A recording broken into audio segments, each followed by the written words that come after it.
Okay. Next up, I have the pleasure of hosting the management team of Valmont Industries for a fireside chat. Valmont is a diversified producer of products and services for infrastructure and agriculture markets. The company operates through the two segments, agriculture and infrastructure. Joining us today from Valmont is CEO Steve Kaniewski and Treasurer and Senior Vice President of Investor Relations, Renee Campbell. Steve was named CEO of Valmont in December 2017 after serving as COO. He first joined the company in 2010 from Belden, where he was Vice President of Operations for the Specialty Division. Renee was appointed Treasurer and Vice President of Investor Relations in February, after first joining Valmont in September 2017 as Director of Investor Relations. She previously served as Director of Corporate Treasury at Intrado, formerly West Corporation, and Vice President of Global Cash Operations at ACI Worldwide. Valmont has 21 million shares outstanding. The stock trades around $252, $5.4 billion market cap, $826 million of net debt, $6.2 billion total enterprise value. So Steve and Renee, thank you very much for joining us. I'll lead off with a few questions, and then hopefully we can take any questions from the audience. So I wanted to start with discussing the motivation behind the recent resegmentation of the business from the four operating segments previously to the two now, infrastructure and agriculture, and I guess the potential scale, investment, and other benefits you see, particularly from putting the infrastructure businesses all under one umbrella and leadership. Sure, yeah, thank you. So if you think about it, for the past few years, we've really been talking to the market about how our company really serves these two big mega end markets, infrastructure and agriculture. And the move to resegmentation is really a reflection of how we've been migrating and moving towards management of those businesses.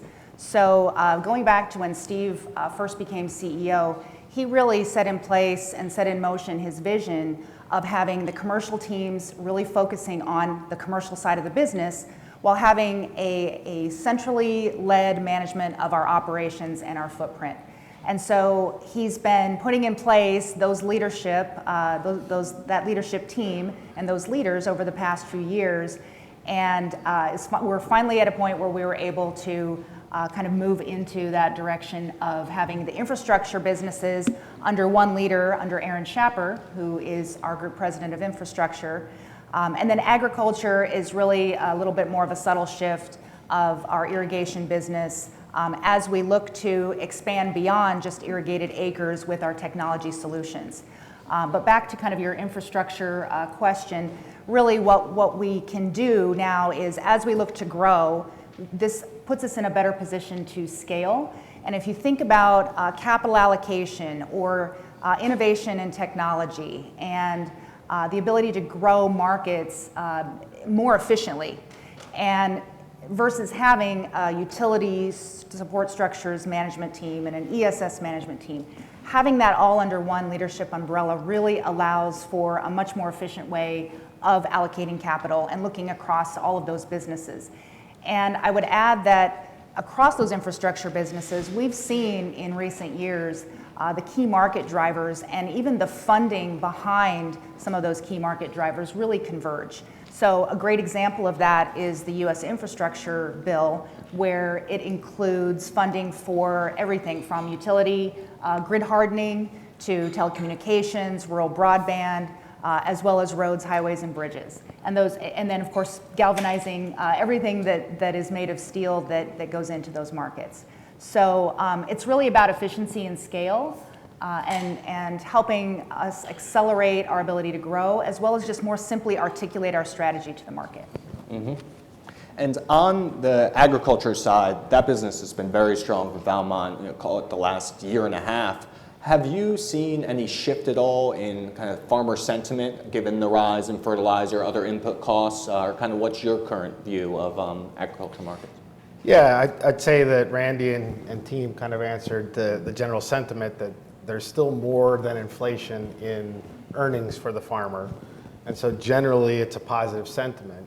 I think the nuance of this upturn is the fact that fertilizer is so hard to get, or seed, the right kind of seed is hard to get, or the logistics is tough, to move product around. And so anything that brings that agricultural productivity to the field, throw in ESG, particularly from a PepsiCo, a Unilever, all pushing the conservation of resources while producing more food. I think that that's a new driver that we're seeing in the sentiment. So one of the things we've done with our ag tech strategy is really to address the big open middle. There's a lot of people that focus on planting, there's a lot that focus on harvesting, but during the growth season, there are a lot of touch points potentially with the crop. And if you can do that efficiently, if you think of when records are set for wheat production or corn production, it's because the farmer can look at the field almost every day. So we're focusing in on that, I'll call it democratization of agronomy, of after you plant until you harvest, there's been nobody really other than an agronomist who may come over and look at the field, may have a couple drone pictures to look at things. But if you had 10,000 drone pictures, would a person even be able to digest it? And so that's where our AI with Prospera fits in.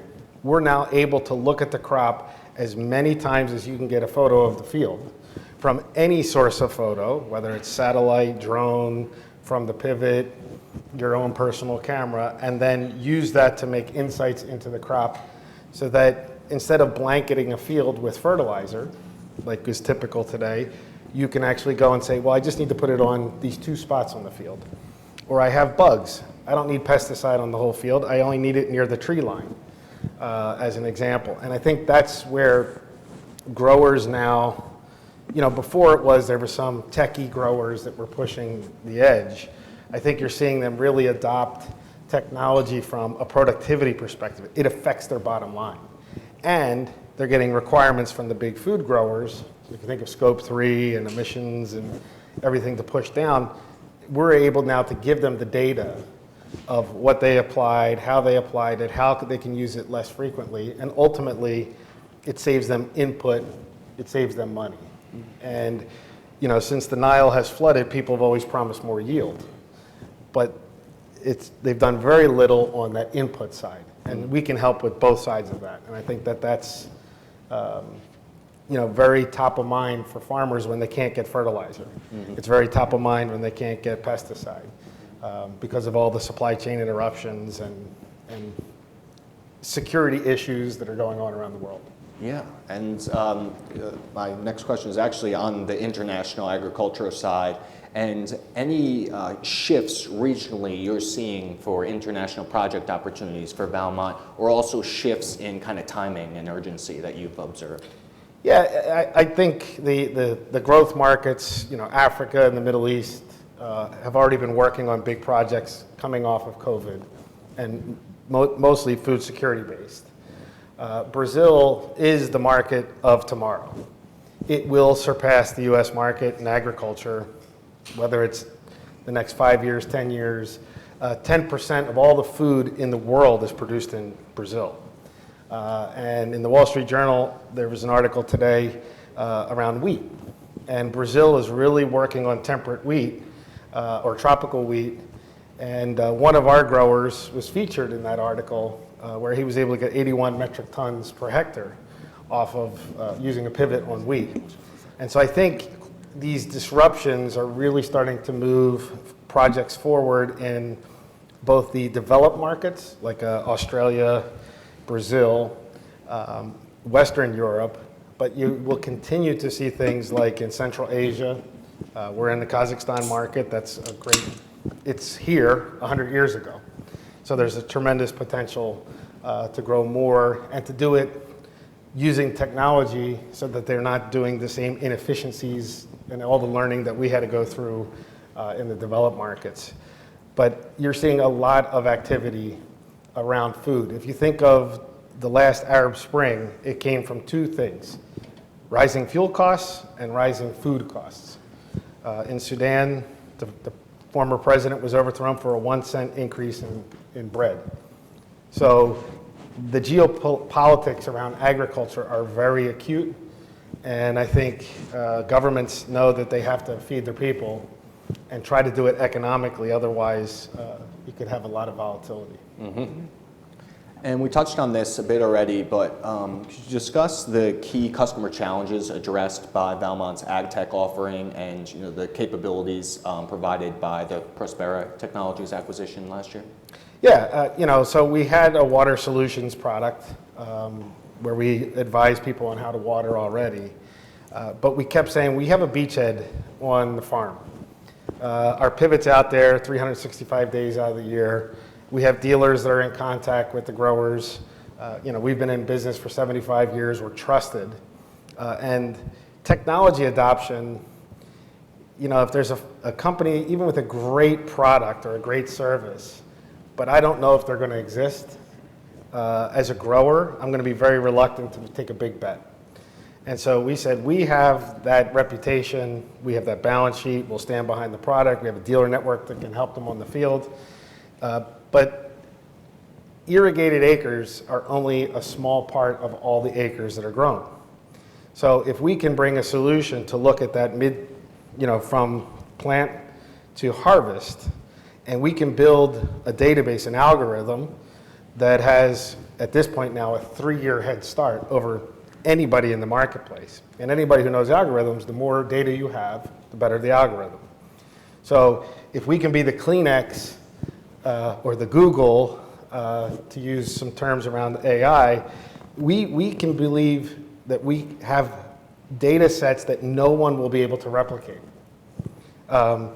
In the consumer world, you can throw money and get a whole bunch of consumer data and make your AI smarter real quick. In agriculture, they don't exist, right? Who has data on growth in Brazil, South Africa, Sudan, Egypt? No one. So that's what we wanted to capitalize on. And that's where Prospera and our team of engineers in Tel Aviv, we have rocket scientists, literally, that came out of the IDF, but had the wherewithal to say, hey, we want to do something different than work for Google or Facebook. And so they started Prospera. And we now can give insights into plants that growers have been emphatic. There's nothing wrong with the crop. And we've been able to say, take the bet. And they'll come back and say, hey, that saved us $30,000 on one field. That saved us $20,000 on another field. And the insights that you get from it, again, with human eyes can only see so much. This is something we're using on our infrastructure side of business. When you look at poles, if you are inspecting a line and you have 10,000 photographs, if you had a team of 3 look at that for 3 years, you still wouldn't find every anomaly. But the computer can do that.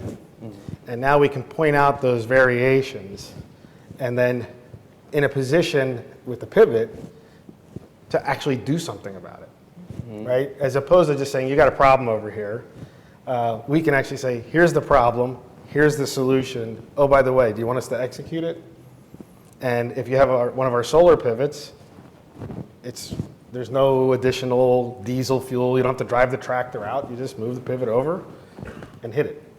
And I think that's the way that ultimately high productivity precision farming will work. People can do it on a small scale today, but doing it in large open fields with commodity type crops has not been, it's a new frontier. And any other capabilities you look to kind of bolt on to this ag tech platform you've been building at Valmont? And can you talk about the approach internally to source and cultivate these kind of technological related opportunities? It's twofold. It's a little bit around renewables in general, right? So how do you use biogas? Does anyone have an advisor on how to use biogas? No. We have scientists that can do that. We have a solar product from our utility segment. Okay, you want to be able to set up something in the remote part of Brazil and it runs $1 million a mile for transmission, or you could just use our solar product. And now we can generate solar sales and help the growers that way. How do you do drainage? People think about water, but you also have to do drainage. And so we have all kinds of scientists that we are working with and or hiring to think about land productivity in its entirety. And we cannot take more land into production and think we're going to be able to feed the world in 40 years. In 40 years, we have to grow the same amount of food that we've produced over the last 8,000 years. And that's a staggering figure, because if you think of all the farmland we have, and now we have 8,000 years of production that we have to do in the next 40, we are looking at ways to say, how can we get that next major leap? If corn typically is 175 to 200 bushels an acre, how can we get it to 300 or 350, right? Wheat, obviously, is a big deal right now. How can we get that 81, metric tons per hectare across everything? And so that's what's driving us, is we know the people in the industry. And so our Prospera team, we have a labs, kind of an internal labs group.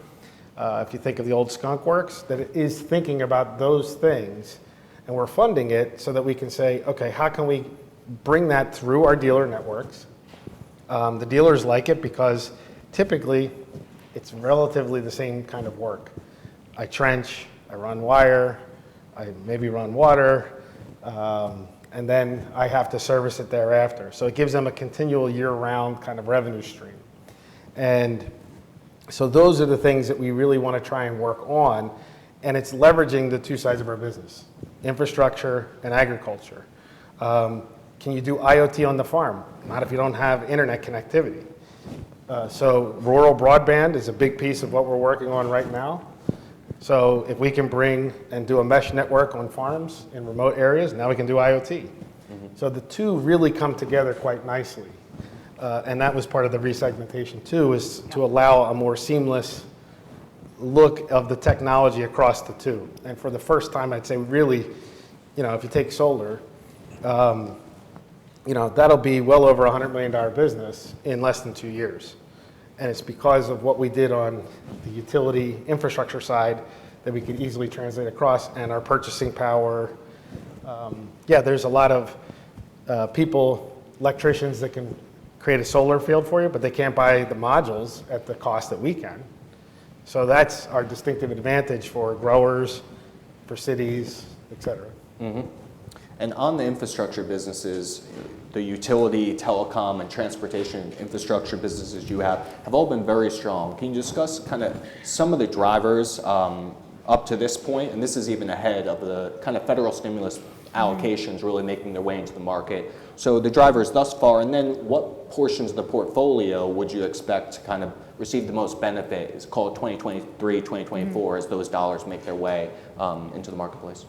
Yeah, so the major drivers really across those businesses, if you think about in the utility market, there have been years of underinvestment in the grid. So you've got a lot of very old structures out there that need to be replaced. And so there is a general replacement cycle and investment going on across the board there. But in addition to that, as we've seen with a lot of the major weather events, wildfires, hurricanes, freezing, storms that come through, the resiliency of the grid is also not where it needs to be. And so that has been a major driver for the utilities, and then essentially for us as well, as we can provide structures essentially across all of the different substrates that are available. So we can produce steel structures, we can produce concrete structures, both in transmission and distribution, substations. We have a composites facility, a couple of facilities, so we can do hybrid structures, and then of course renewable energy.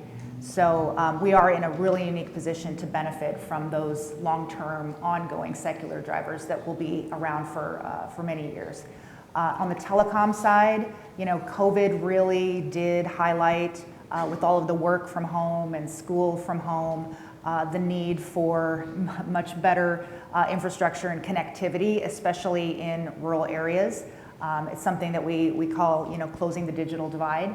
So the infrastructure bill, of course, has some funding that's allocated to that, but that along with 5G, which really is just starting to ramp up in this country, are also great drivers for where we see future growth. And our recent acquisition of ConcealFab of course, that we just announced earlier this week is an integral part, or an example of an integral part of that strategy. And then, of course, if we look at our lighting and transportation product line and those end markets, there's a lot of stimulus money, even ahead of this infrastructure bill, that has been allocated globally, really, to that market. And what countries will do, if you think of places like Australia and parts of Europe, stimulus towards infrastructure build-outs is a really great way for them to help boost their local economies. So we were seeing some of that even coming out of the pandemic. But that is, again, getting back to just the age of bridges and the age of some of these roads and other areas of infrastructure there. There's just a real need for not only replacement, but also just growth in general, suburban growth. And where we benefit from that as well is we're doing commercial lighting. We're doing, of course, DOT, municipalities. And what federal stimulus money will do is there's a match that occurs within or at the state level. And so federal infrastructure bills will provide a much longer term view for states to be more incentivized or more apt to fund or to plan for longer term projects. Mm-hmm. So again, providing a nice line of sight for us over the next several years in that space. Terrific. Yeah. Let's see if there's any questions from the audience.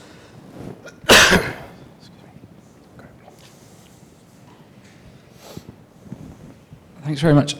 Just a bit of a macro question more than anything else. I think one of the musings post-pandemic was that supply chains were going to have to be kind of remapped for kind of much more robustness rather than just in time. I guess, are you starting to see any kind of action on that in either what your customers are doing or how you're approaching your own supply chain? I guess what's the impact we should kind of take away for that, both on your company and the markets you serve? Yeah, internally, it's not changing our supply chain much. We have 85 facilities around the world in 23 countries. So we've always looked at it as, and oftentimes infrastructure dollars are tied to local purchasing. So you generally produce where you sell. So in that sense, we've not had to do a lot of moving things around. We are seeing it from our customers' point of view. So, customers are looking at, do you have the ability, if something happens in the port of LA, that we could then get the product from somewhere else. And I think it is a natural advantage of our footprint to be in those 23 countries. We're scaling up Brazil, we're scaling up Dubai, we've scaled up Poland over the last few years, just to give a little more balance to our ultimate supply chain and some flex capacity as we've grown. We've grown to about $1.5 billion in the last 2 years. So we've had to put some additional capacity in to meet that. But I think if you take utilities, telecom providers, when you're in the utility industry, the liquidated damages are pretty significant. So you're always working on your supply chain. I think early in COVID, it was the whole steel availability, particularly as the economy started to come back. Because we can buy mill direct and not have to go through service centers around the world, that helped us. Componentry, controllers, chips, we're in the same boat as most other people, but because we have such a robust footprint in Brazil, Brazil has their own capacity. With solar, as an example, modules are made in Brazil, so they're not having to come from Thailand or China or those other places due to previous protectionism, but now it's actually turning it into an advantage for Brazil. And that's one of the things that's helped us grow. So we have a lot of different sources there. Hey, Renee, among your many responsibilities is ESG. Could you spend a moment and talk about your approach there and what kind of strategic opportunities you might see there for Valmont? Yeah, yes, thank you. So, ESG is something really, as we think about it, has been what we've done for the 75 years that we've been a company. Our tagline is conserving resources, improving life. And so while there's a lot going on in the ESG space today everywhere, it's really kind of just a natural extension of what we do as a company.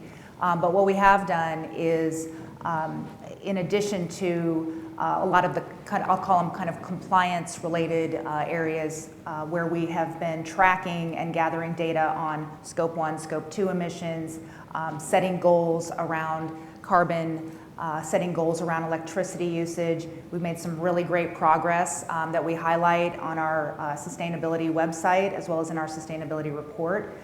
So on the environmental side, we've been working this for a number of years and have continued to elevate that throughout the rest of the organization.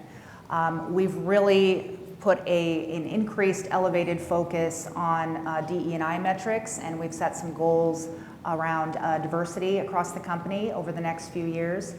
And I would say too that we're elevating our focus on just getting more information out and sharing what we're doing in this space, not because it's new, but because it's what we've already been doing.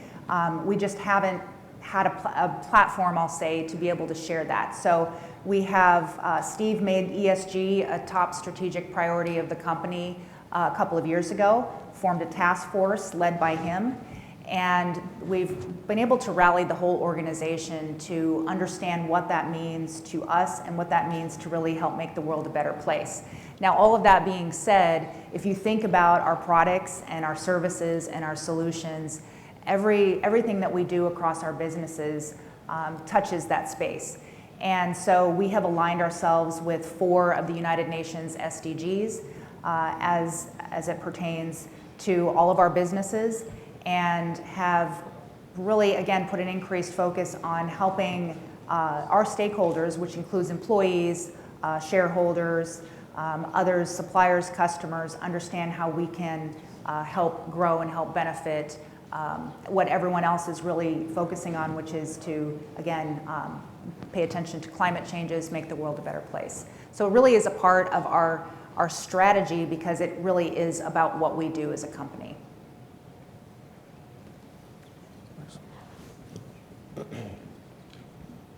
Hey, you mentioned that your composites facility. Can you just expand on, you said hybrid structures, like what you're making out of your composites facility and how we should think about like how many steps removed from raws you are on that facility? So in our composites business, we're using it primarily for pole construction.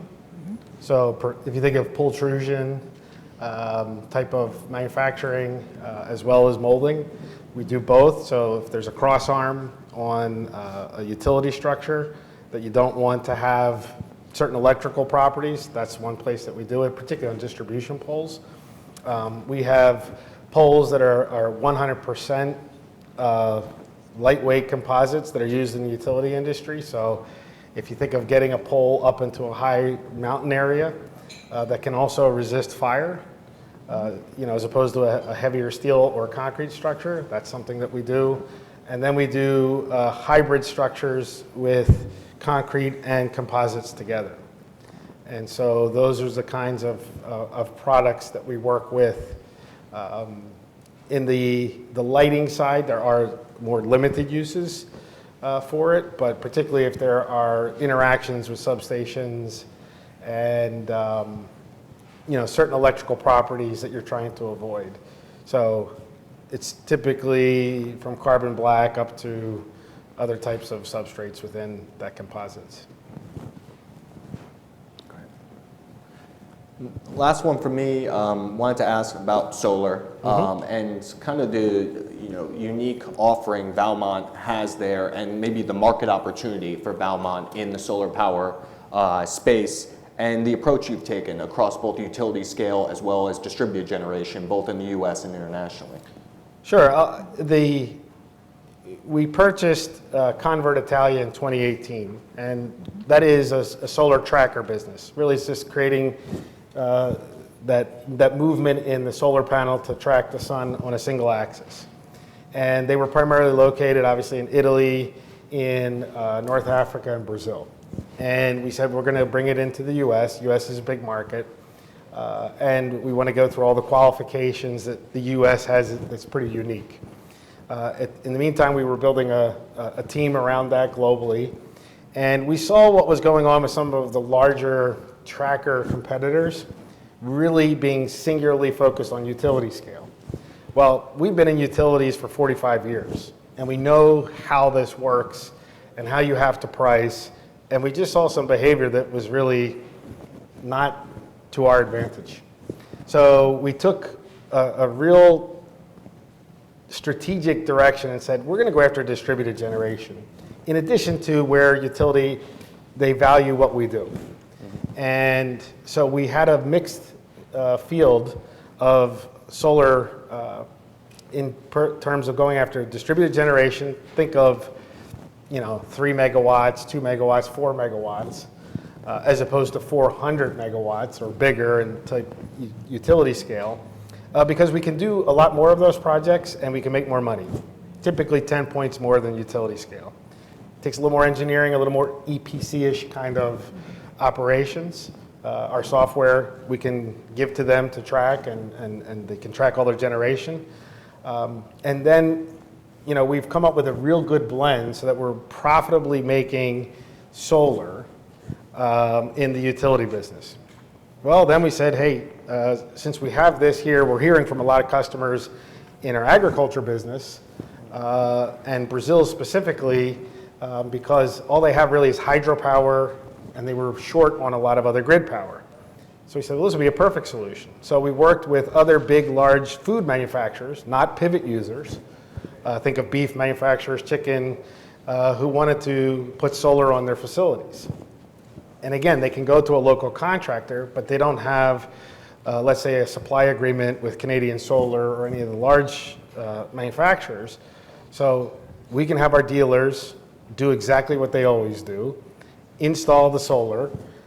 We get the purchasing power of buying directly from manufacturers, and let's create an ag solar business. Well, luckily for us, Brazil decided to do net metering for the next 5 years and lock it in. And so now there's a gold rush, right, in Brazil to get solar power in because I can lock in my net metering. We've taken that to the US. We've done some projects in Brazil, Sudan, and some other places around the world where there was no power and you can't put a gen set because it'll get stolen, or diesel's expensive, or they get stolen. But you put a solar array out there and now you have the ability to generate your own power. And so the two of those have grown quite nicely. Maybe not as fast as everybody would always like, but for us, it's been real strong, steady, profitable growth with very good return on invested capital. And that's what we care about most. And so that's where we've been, and it's nice to see it growing on both sides of our business. Mm-hmm. Terrific. Well, I think we're bumping up against time, so Steve and Renee, thank you so much for joining us today. Thank you, everyone. Brett. Thank you. Appreciate it. Investors should carefully consider the investment objectives, risk, charges, and expenses of the fund before investing. The prospectus, which contains more complete information about this and other matters, should be read carefully before investing. To obtain a prospectus, please call 1-800-GABELLI or visit www.gabelli.com.